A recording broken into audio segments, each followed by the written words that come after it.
Hi, everybody. Max Simon here. I'm the CEO and founder of Greenflower Media. We're one of the leaders in cannabis education and training, and we're really excited to be with you here today to talk about the 5 biggest career opportunities in cannabis. And I'm joined by my good friend and our fellow leader here at Greenflower, Lance Lambert, who's the VP of Marketing. Hi, Lance. Hey, good to see you. Good, Max, to have myself in this and everyone out there. Thanks for joining us. Yeah. And so we're excited because, Greenflower is about education. It's about training. It's about helping people be successful in this industry. So this presentation kind of falls right in our sweet spot, and we feel like we have a lot of real value to offer. So just to start, in case you don't know much about Greenflower, let me just give you a very quick overview, and then we'll kind of dig into the content. So we do a lot of things here at Greenflower because we are really powering the education of the cannabis industry. But in terms of talking to you as an individual, which is where we kind of see this presentation being geared towards, one of the best things that we do is we have this whole suite of online certificate programs that we offer on Greenflower that cover everything from extraction to medical and patient care to CBD, all the way into the business side and how do you navigate the cannabis industry. And so all these programs are 100% online, and we have thousands of students that take them from all over the world. And what makes Greenflower special is that all of our programs are taught and led by the world's leading experts. And so we have a fancy production studio and a set of instructional designers and curriculum builders, and we bring these people in and we film using state-of-the-art equipment to really bring forward the expertise that exists on the front line. So all of our instructors and all of our programs are really based upon being most valuable into the industry. And we work with a lot of great companies. We are the backbone of powering the training inside of the cannabis industry. So whether it's Cookies or Wana or The Botanist or many more, we really have a deep understanding of what makes people successful inside of this cannabis industry. So I think that brings us to our content today, Lance, which is, we get this question all the time, right? What are the biggest opportunities in cannabis? And how do you start to think about the way we answer that? Well, you can look at the business in the category itself in many different ways. I often break it down between the front end and the back end of the operation. And we do that a bit here as well. So starting all the way, like we've talked about before, Max, even before the seed, the genetics that go into that seed. So even before it's planted, that is your agriculture and horticulture section. And it isn't just the growing alone. That's one thing. It's a bit of a misnomer to individuals, is that you really need to be an expert at growing. That's just half the battle when you're talking about agriculture and horticulture. That also includes working with your living soil or your existing soil or any sort of biomass that you're going to be breaking into your soil, all the way up to the drying, the curing, every aspect of that. So it's really handling the plant. And a lot of individuals that segue into this category come from horticulture, from viticulture, might just be general ag majors that have history or just love to grow. And this is an opportunity for them to expand their career. Yeah, I think it's so important for, again, people to understand that there are specialists at every level of this process, from the genetics planning side to the facility design and build side to the tactical skills of growing the actual plant, all the way through like watering and nutrients and lighting, facility design, and then all the way into the processing side of, how are we harvesting? How are we curing? How are we trimming? How are we finalizing? How are we packaging? And so this, sector is a big, wide industry, but it all revolves around growing the actual plant. And so that's one sector to think about when it comes to career opportunities, right? The second sector is now, okay, so we have to find ways to sell the plant, which is through retail and delivery. But retail isn't just the bud tenders, as they call them on the front lines. It has to do with everything from, procurement to order management to sales training, to customer service, to retail store design, to buying and wholesaling products, inventory management, to point of sales systems, to the marketing, to the sales and distribution side of people selling into retail. So there's this whole sector, this whole ecosystem that really revolves around the people actually selling the products. It's exactly true, Max. And to put this into perspective for everyone, there are studies that show that on average, from the point of when the plant is taken down until the point of purchase, POP, when you're at the point of consumption, the plant is touched anywhere from 7 to 9 times during that chain of custody. And so there are things that people don't think about, like lab testing. All of this product needs to be tested to make sure that it doesn't have heavy metals or any sort of pesticides or herbicides found in it, because we do have rules and regulations, thank goodness, on the legal side of the industry. But there's other aspects that Max touched on where people don't think about the fact that this is still a logistics business where you need to make sure that you have proper amount of product in stock and you do have the right product for the right audience out there. So that's what we were talking about when speaking of the front end. But there is something in the middle, right? So there's that manufacturing, extraction, R&D. So this is where we're seeing scientists and doctors, lab technicians that are transitioning over into the industry, but also people that have expertise in extraction of the places you would never imagine, alcohol. People or coming botanical. Right, or botanical substances. Exactly, botanical extraction. People coming over that had several years of experience in companies like vanilla extract companies and such. So there's many different directions, but that's just a whole other category that people, to Max's point, don't always think of. People think of, oh, you grow it and you sell it. And again, that's a little too generalization. But even the medical and patient care, right, Max? That's something we put a lot of focus on since the beginning. Well, and just to touch on even more about the manufacturing side, there's many different delivery methods, as people know, in cannabis. And, flower is the one most people think about when they think about the cannabis industry. But there's so many sectors that are developing and innovating, whether it's drinkables or topicals or sublinguals or those vape pens or tinctures, or medical products. All of that has to go through then a manufacturing lens, if you will. And that's why you do have a lot of people coming into the space from, good manufacturing practices, extraction, formulation, research and development, and then that can even feed all the way into things like people that are doing equipment sales for those industries, or technologies to improve efficiencies, or research and development and trials and product developments. And so I think the point of this first slide, and we'll keep going, but it's really to help you understand that there's a whole ecosystem inside of cannabis, and you really want to look at each of the layers, because that'll start to help you define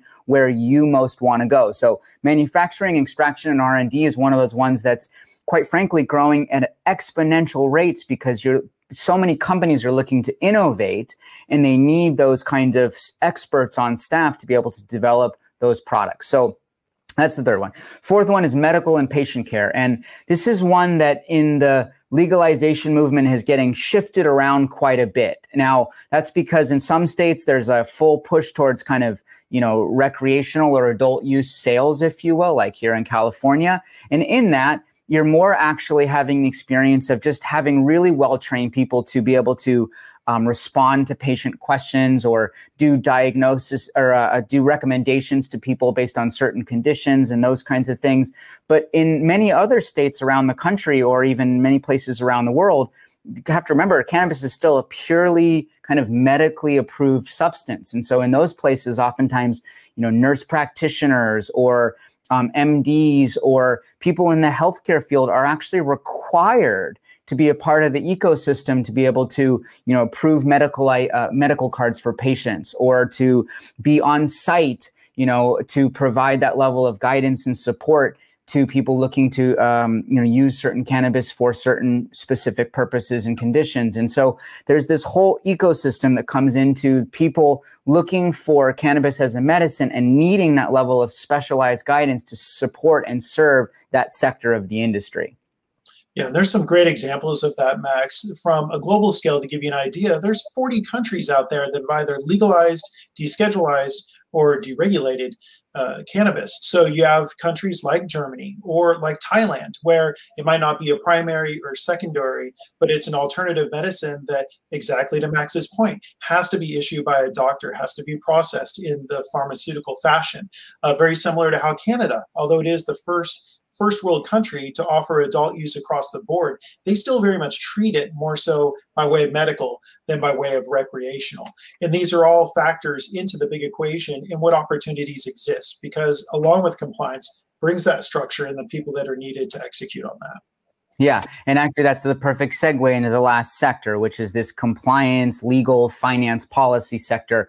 Arguably one of the most important because it's the requirement that exists inside of this industry. And most people don't know this, but cannabis is the most heavily regulated sector in the world right now because of the amount of compliance scrutiny that goes into all parts of the cannabis plant. And so first off, you need compliance experts in every company, retail, manufacturing, agriculture, to know the rules and make sure that operationally you're following the rules. But then there's also all the development of policies that you're trying to influence and, navigating through the financial sector with 280E and the banks, and getting a bank account and getting payment processing, as well as all the legal stuff that wraps around just operating, a complex regulatory business like cannabis. And so I would say one of the greatest opportunities, as well as one of the greatest needs, is having really well-trained, skilled people in finance, legal, and compliance who can play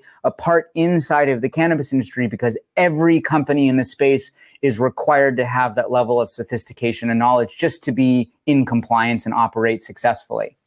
100%. And some good examples of that to give you all an insight. As of October of 2020, Colorado, which started their adult use legal program in January of 2014, has surpassed $9 billion with a B in sales. $1 billion has been collected in taxation alone from that state. So to give you an idea of just how many different ways that it's taxed and how it's monitored, and to Max's points, there's nuances that exist in this industry that don't exist in other industries. We are not regulated nearly as lax as, say, the alcohol industry. We have to be compliant in every packaging, and almost every legal market has to be child resistant, where that does not exist with alcohol or with tobacco categories. So these are things that are very specific to this industry, and not just specific to this country. Again, to Max's point, there's other countries that are just as stern, Germany being a good example. They get imported medical grade cannabis from Canada. They've rejected shipments, and they've actually gone after Canada for not meeting EGMP standards, the European standards around good manufacturing practices. These are things that are pretty heavy for Max the grower and Lance the distributor to memorize. We need help within our team that further down the logistics line are able to have that paperwork in those checks and balances that we as individuals in a business would need to know, as an example. And so the reason why we've gone through the sectors is, first off, one of the big problems that I think we see is people go, we want to get in, we want to get in. And the answer is always, well, where? Where do you want to go, right? And so you have to start to break down the industry by these sectors and ask the question, where is it that I'm most called? And so that brings us to our next point. We get people asking all the time, how do I get in? And the first thing that we always tell people is it really is about you. The things that you gravitate towards, the things that you have a lot of passion for, or maybe even the background skills and applications that you have within the space, because as you start to see, they can get applied to these different areas, right, Lance? 100%. And I know you and I both have good examples and stories of that. And one thing I should disclose, having been out of the green closet as a medical advocate for several years now, it made it easier for me to pursue my passions. Max knows exactly, as a friend and as a peer, he knows what my passions are. I'm passionate about marketing and media, but I'm also passionate about cannabis and education.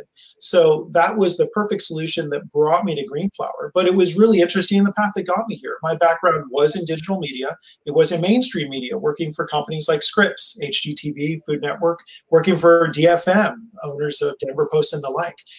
But I found my path by way of that digital media and marketing. And it brought me to other passions that attracted me to this industry. But you had a similar story, right, Max? I mean, I was coming from an online education space. And so one of the things that was really clear to me is that I could apply my existing background, my existing skill set, and my existing love into the cannabis industry. Now, Green Flower is a little unique because as an education provider, we actually touch all 5 sectors, but that's how we learned about this. Is we started actually in the medical sector, and we started to slowly move from the medical sector to the agriculture sector, and then we moved into the kind of the business and policy sector, and we kept going as we've expanded over these years, but it started quite frankly, in the place that I had the deepest level of passion, which was about wellness and cannabis, right?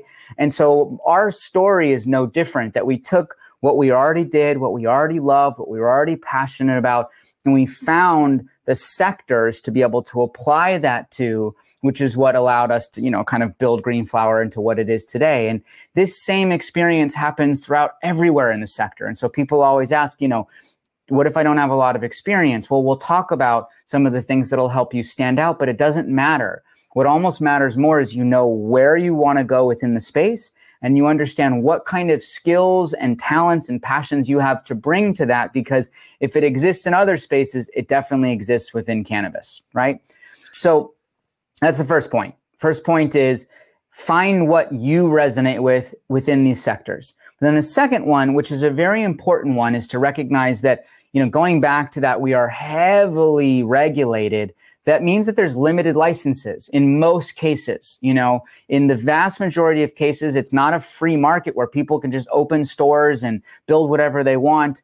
Instead, they have to compete to get those applications. Those applications win licenses, and those licenses give them very narrow levels of opportunity. What's important to you if you're trying to break in is to realize, where do you want to go for that business, right? Where do you want to target your attention to break in? And if it doesn't exist locally, you've got to go where that business is really going to be. And so that can go down at a state level, right? As there are certain states that have certain licenses. It can go down to a local level, but it can also go down to the type of license, right? So if you know that manufacturing, as an example, is where you want to go, well, and you're in, let's just say some part of California, you're going to want to look up manufacturing licenses in this particular area to target and zero in on where you could go to really find that good fit, right, Lance? That's spot on, Max. And this is one thing that we do want to stress is, and Max has made an excellent point, finding the passion, but also the expertise that you bring. Because one thing that we've seen, and there's many conversations I know Max and I have had on airplanes and with Uber drivers, and you name it, anyone we come across that finds out what category we're in, that they say, oh, I've been consuming cannabis for years, ever since I was in my teens. It makes me an expert. I want to get into it. Everyone that gets into this industry that I've known, short of a few, has some sort of passion or some sort of compelling story around cannabis. But that can't be alone. Max's point is, if you come from sales, transition that. If you come from logistics, transition that. If you come from customer service, transition that. That expertise, that foundational knowledge, and the soft skills that you bring with it is what this industry needs. Because quite honestly, we have enough individuals that come in and say, I'm an industry expert, and you look at, they don't have any expertise that pertains to what they're sharing, and you ask them what their expertise is brought from, and it's not education like Green Flower or other entities. It's I've been consuming for 20 years. You need more than that, really, because the green rush, as we called it back in the day, is gone. It really has shaken out to only the cream of the crop has risen, and you need to bring your A game, because this is a serious industry. We're not sitting around smoking, consuming all day, getting stuff done, maybe today, maybe tomorrow. This is the hardest I've ever worked in my career, but it is the most rewarding of all times in my career, because I'm doing something I love and that I'm very passionate about. And venture to say that's what really drives Max and gets him up every day as well, being as successful as he has in this space. So think about that as you pursue what you want to do in this category. And it feeds actually into that third category where, this sounds like it's a little self-serving, but it's the absolute truth that getting an education in cannabis, getting specialized knowledge, getting real skills, and even getting credentials can go a long way at helping you stand out.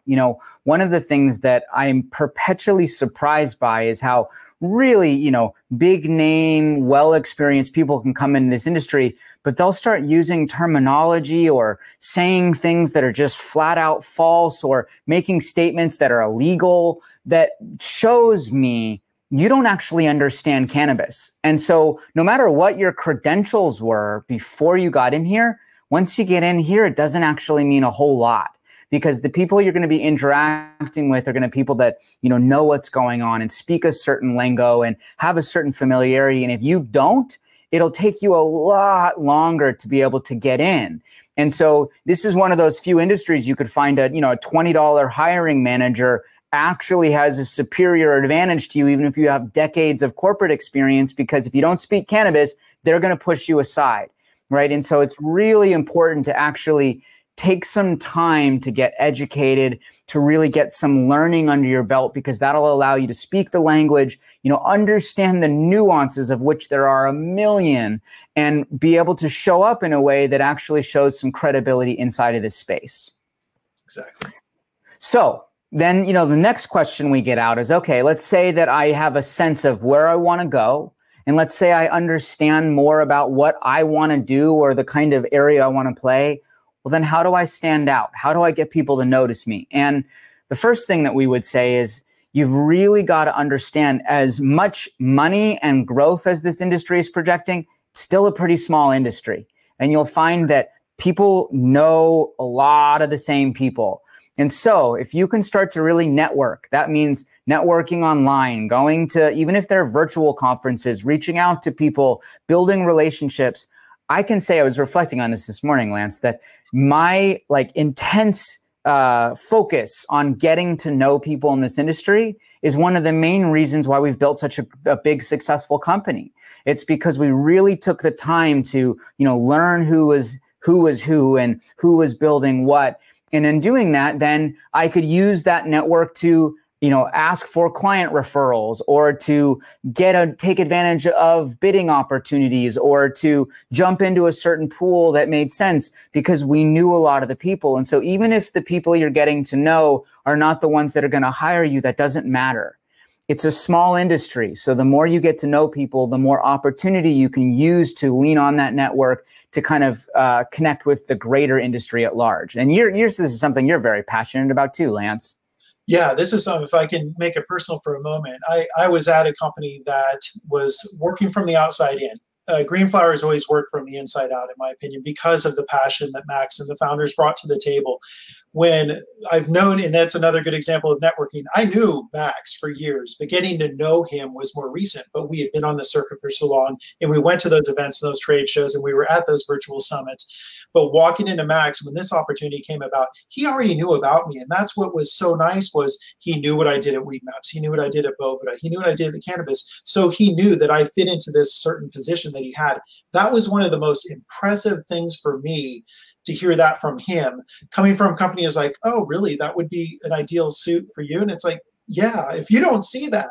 And that's the thing people do. So having that connection, having that network, and Max is spot on. It's everywhere. And you do have to give. That's a one thing. And my dad always taught me this. The world's full of givers and takers. A majority of the individuals in this industry are givers, because they are passionate. They do have dreams. They do have things that drive them to sleep out in their crops all night to avoid theft, that spend countless hours sorting genetics, that spend countless dollars getting certified and licensed.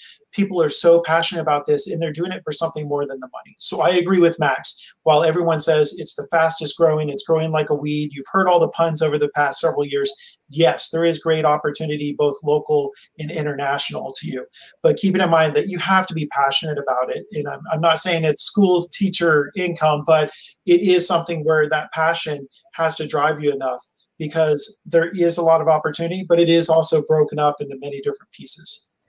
And the thing I would say, I get contacted so often from people that are trying to break in or trying to get involved or trying to whatever. I would say that 99% of the time, they're asking me for something. I want you to give me advice. I want you to tell me where to go. I want you to help me. And I appreciate that that's what they want, but I'll tell you, that's not what gets people's attention.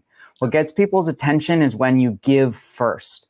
And so this is my greatest suggestion I would give. It has nothing to do with cannabis per se, but in this space, it's particularly important because most of us are so busy. Find a way to give something or be valuable or volunteer first. I can say that, for example, how I broke into this industry was that we approached Steve D'Angelo to do his book launch for free. That was my break-in. Is we had met Steve early on and we knew about him. But as a way to really become known, I said, you know what? We're going to go ahead and do your whole launch for you. And that was what really put us on the map way back in 2015 in the biggest way, because I gave something first. And so whether it's volunteering or showing up to support or doing something that's actually giving to who you want to work for first, that'll make a much better impression. And so you got to get creative, and there's a lot of ways to do that. But I can tell you, as somebody who gets pitched all day long, give first. That will allow those people to get to know you and say yes to you and become familiar with you. And so if you can take a slightly longer term perspective on this, you'll have way more results. And the last thing, yeah. And the last thing we'll say is, again, getting credentialed, whether it's through a program like Green Flower, or we have a whole suite of university partnerships around the country, or it's some other training provider, that actually matters. Because again, so many of these companies are getting thousands of people that are applying for these jobs, but most of the time you have to start from scratch because they don't actually know anything about cannabis. When you take the initiative to say, I'm going to get educated, I'm going to invest in my education, I'm going to take my time to learn these things, companies will take that with much more respect, and it puts you way above everybody else. And so again, whether it's with us or somebody else, we're huge fans of getting credentialed because we've just seen through our network and through our relationships, as well as our student success stories, that lets you talk the talk, that lets you have some credibility, that lets you be able to get in there and rise above the rest of the competition that doesn't have that. And it'll give you more direction to know exactly what you want to do because you'll have a better grasp of the industry. So getting credentials is a really great way to stand out amongst this space. 100% agreed. Just on a side note too, everyone. So we do have not only, being the industry leader in the education space, but we do have a news site as well where we cover things like this. We talk about what are the current 10 best paying careers right now in the cannabis industry. What are the 5 best entry level positions for breaking into the industry? So we have some very relevant articles that pertain to education and to a certain level self-help for people to be able to segue and transition and to follow their dreams and their passion. Because that's what we're saying at the end of the day. Max and I have done it. Anyone can do it. It just takes that dedication, that commitment and giving and having the stature and the credentials to follow it. Awesome. So let's do a little recap here. I think, we can start by saying, this is an amazing industry with enormous potential. You can hear it in Lance and my's voice. We love this industry. We love the people. We love what it stands for. We love the impact it's making. And it's incredibly satisfying. You're right, Lance. I've never had as much purpose and passion kind of coursing through my veins as I do waking up to work on Green Flower. That said, it's complicated. Right? It's a challenging industry. There's so much regulation and so many changes and so much obstacles to push through, as well as there's an enormous amount of competition for licenses, competition for jobs, competition for funding.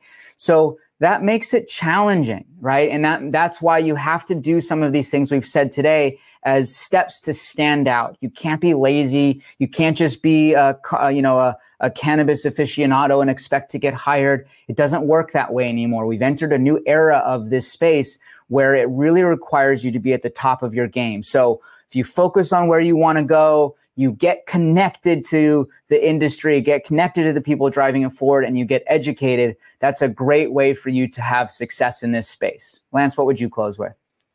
That's exactly why I close is, again, it is more than just that passion of the plant alone. That's something that got us so far for so long. Now the industry really has matured. Max is spot on. And there's several cogs that keep this engine moving. And you need to decide which cog is best for you. Are you passionate about the plant and you want to cultivate and grow it? Are you passionate about the science of it? You want to get into genetics and maybe into lab work? Or would you rather be on the front line and communicate your passion with those individuals and those end users that are consuming this and that it's changing their lives every day of the year? That's what you need to decide. But definitely, I agree. Focus on where you are. Focus on where you want to be. Give a little to get a lot, and make sure that you're educated and well-versed in that path you want to take. Yeah, beautiful. And we'll just say too, right at this very moment, this won't last much longer, but there is a promotion happening on Green Flower where all of the certificates are 50% off. So if you go to green-flower.com, you can take advantage of that opportunity to take these best-in-class education programs. So I hope that this was valuable. Lance, thanks so much for joining us, and we will see you at Green Flower.